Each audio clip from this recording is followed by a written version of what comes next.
Hi, my name is Acie Cargill.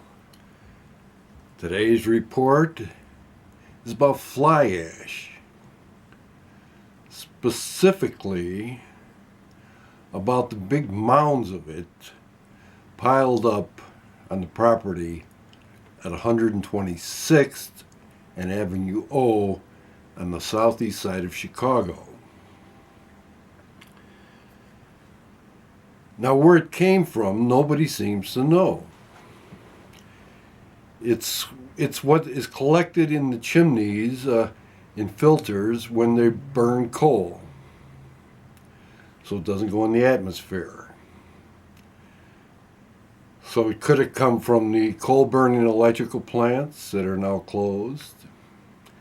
Could have come from Republic Steel, U.S. Steel, Wisconsin Steel, the Northwest Indiana steel mills. It's hard to say, but it's there, and it might be still being brought in. I've seen trucks in there, and there's no loading equipment, so probably it's not being loaded out.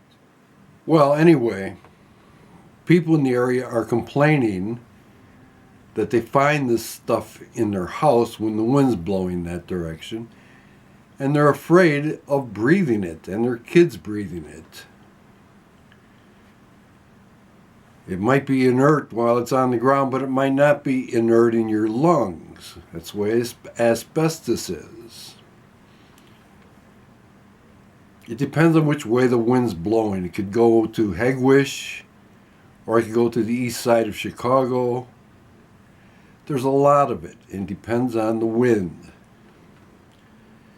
I've also seen ATVs out there digging away, dust flying, and they're not wearing masks or anything. And who knows what's happening there. What's in the stuff? Well, there's cadmium, mercury, lead, also arsenic, all sorts of toxic materials depending on the strata the coal came from. This stuff could be rough. The EPA is considering calling it a hazardous material. Environmentalists call it the new asbestos or the new lead paint. What I say is either get rid of it or use it. They found that if you add it to concrete, the concrete is way more permeable, less permeable.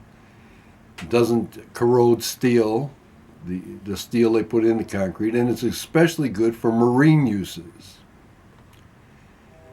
And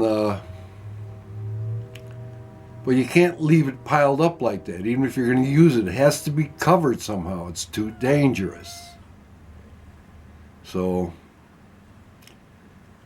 one of these days I'm going out there with my camera, and I'll bring back some great pictures. It's also used for fly dumping there too. I'm going to show some of that.